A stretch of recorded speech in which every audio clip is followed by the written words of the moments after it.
Welcome to Caribbean Files, a channel dedicated to examining the most pressing and unresolved cases of true crime across the Caribbean.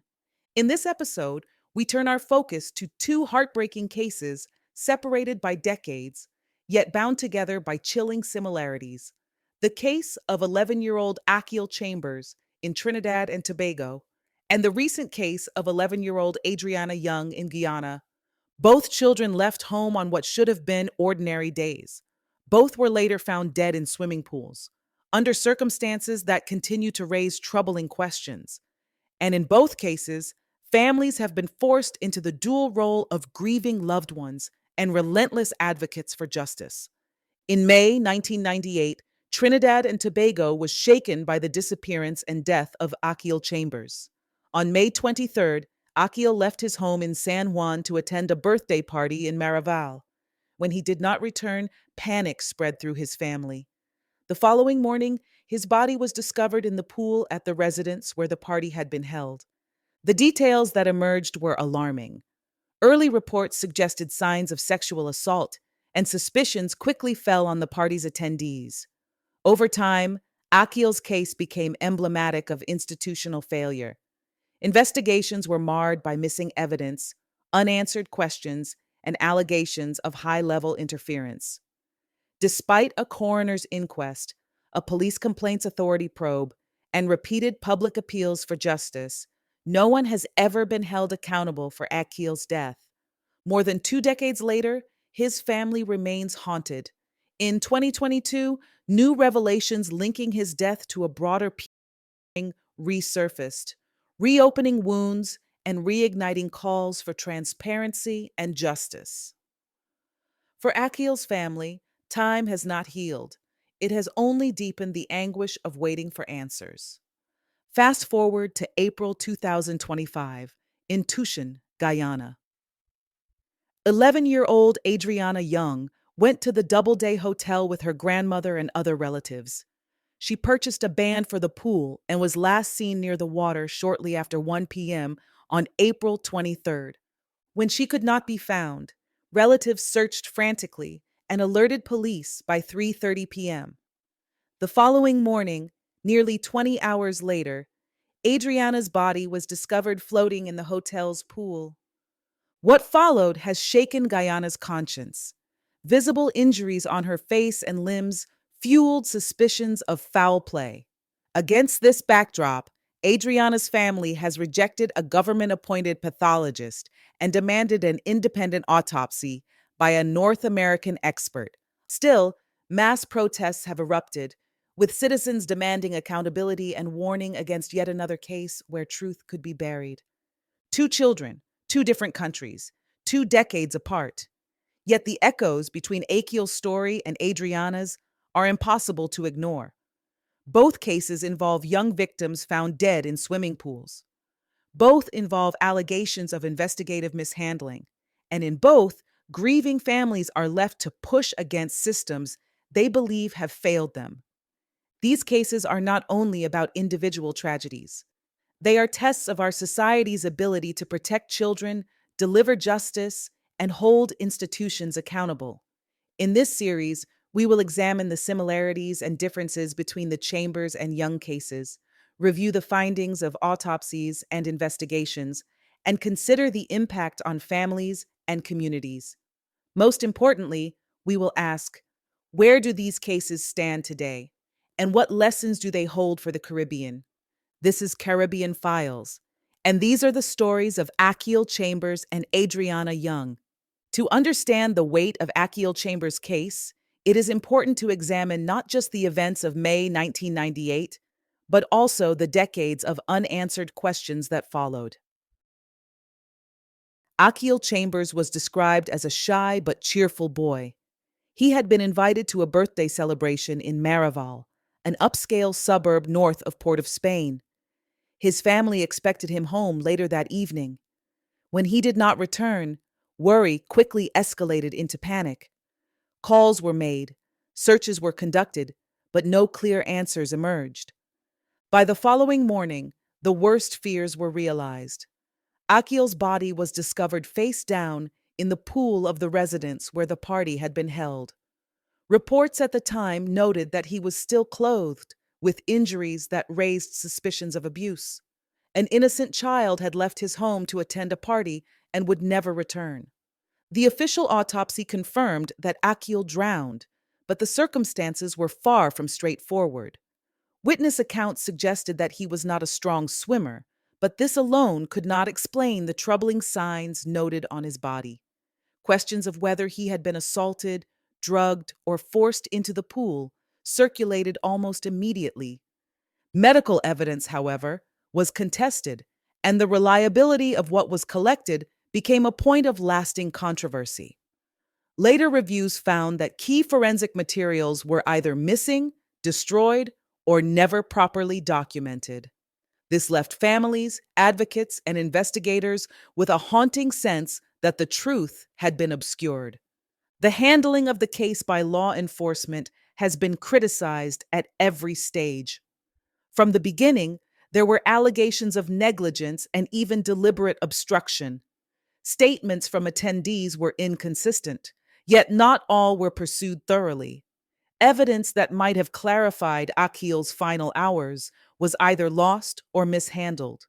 A coroner's inquest would later emphasize the gaps in police work, calling for renewed investigations. The Police Complaints Authority, after its own review years later, described serious shortcomings, noting that officers central to the investigation had since retired or passed away. In effect, critical accountability was lost with time. Perhaps most disturbing were persistent claims of high level interference. Reports surfaced linking individuals of influence to the case, feeding public suspicion that powerful figures had escaped scrutiny while a child's death went unresolved. For Akiel's mother and close relatives, grief was compounded by frustration. Each new report, each parliamentary debate, brought with it a painful reopening of wounds. They have consistently argued that the system did not simply fail to deliver justice, it actively denied them closure. In interviews and public statements, Akiel's family has described their torment as a form of living grief, where the absence of answers makes it impossible to heal. For them, the name Akiel Chambers has become synonymous with unanswered questions and institutional silence. Over the years, Akiel's story has become more than a family tragedy. It has become a national symbol of the dangers faced by children and the deficiencies in the systems meant to protect them. Legislators have invoked his name in debates on sexual offender laws, pointing to his death as a stark reminder of why stronger protections are necessary. Civil society groups, too, have rallied around his case, framing it as evidence of a wider culture of impunity. The image of an 11-year-old boy whose killers were never held accountable resonates deeply in a society that has struggled to confront crimes against children. Today, more than 25 years after his death, Akiel Chambers' case remains officially unsolved. Despite renewed interest, fresh allegations, and mounting public pressure, no one has been charged. Missing evidence, fading memories, and lost opportunities have left what many believe is an unbridgeable gap between truth and justice. But while the legal file remains open without resolution, Akiel's name continues to circulate in public discourse. Each time new details surface, each time the case is raised in Parliament, it signals that society has not forgotten him. His story is not only about a crime that was never solved, it is also about the demand for justice that refuses to fade. On April 23rd, 2025, in Guyana, 11-year-old Adriana Young set out with her grandmother and other relatives for a day at the Doubleday Hotel. For Adriana, the excitement was simple and childlike: time with her family and a chance to swim. She purchased a pool band and was last seen near the water shortly after 1 p.m.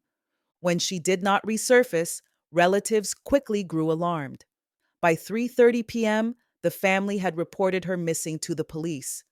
That night passed without answers. Then, at dawn on April 24th, her body was discovered floating in the hotel's pool, nearly 20 hours after she was last seen alive. Her death was immediately surrounded by suspicion. Relatives noted visible marks on her face and limbs, injuries inconsistent with a simple drowning. Photographs circulated, fueling speculation that Adriana had been the victim of foul play. Compounding the family's anguish was the initial statement by police. Authorities claimed that closed circuit footage showed Adriana leaving the hotel in a car. That account was later retracted after widespread outrage, as no such footage existed. The premature and incorrect report damaged public trust and cast doubt on the investigation's credibility from the outset. The setting of Adriana's death added yet another disturbing layer. The Doubleday Hotel was not unknown to law enforcement. In 2012, a suspicious drowning had occurred in the very same pool. That case, like Adriana's, ended without accountability. For many citizens, history appeared to be repeating itself, and the failures of the past threatened to be replayed at the expense of another child's life.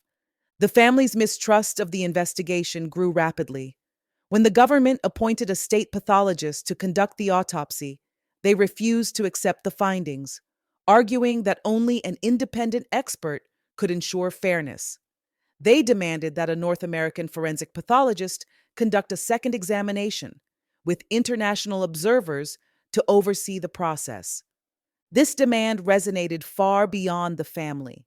Civil society organizations, women's groups, and child protection advocates joined in, calling for an investigation free from political or institutional influence. Adriana's death had touched a national nerve, awakening fears that systemic weaknesses would again deny a family justice. The pressure reached the highest levels of government. President Irfan Ali personally met with Adriana's relatives, pledging transparency and full support for an independent investigation.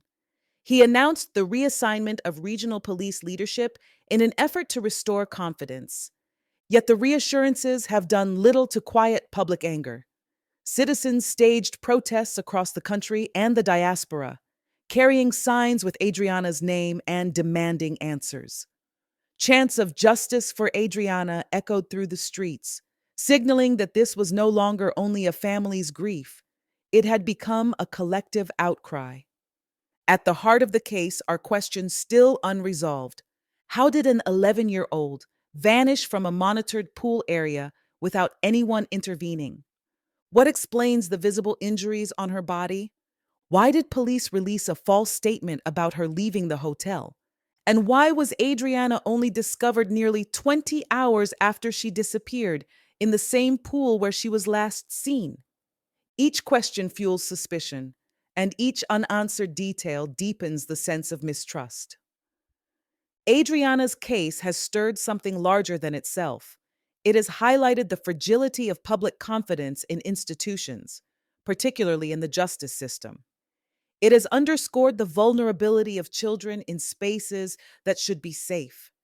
And it has placed Guyana at the center of international scrutiny, with human rights advocates urging transparency.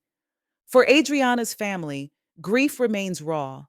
Her grandmother and relatives who were with her that day are left with the haunting memory of a joyful outing turned into a nightmare. For society, her story is a reminder that even in the presence of laws and systems, justice can remain elusive unless vigilance and accountability are demanded.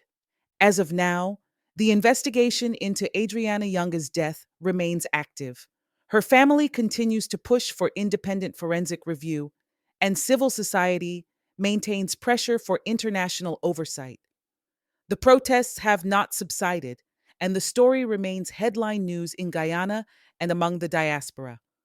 What is clear is that Adriana's name will not fade quietly. Her case has become a rallying cry, one that insists on answers, accountability, and reform. The deaths of Akiel Chambers in Trinidad and Tobago and Adriana Young in Guyana are separated by almost 3 decades. One occurred in 1998, the other in 2025. Yet when placed side by side, troubling patterns emerge. Both children were 11 years old, Both left their homes for what should have been safe, joyous occasions. Akiel for a birthday party, Adriana for an afternoon swim with family. Both were later found dead in swimming pools under circumstances that raised more questions than answers.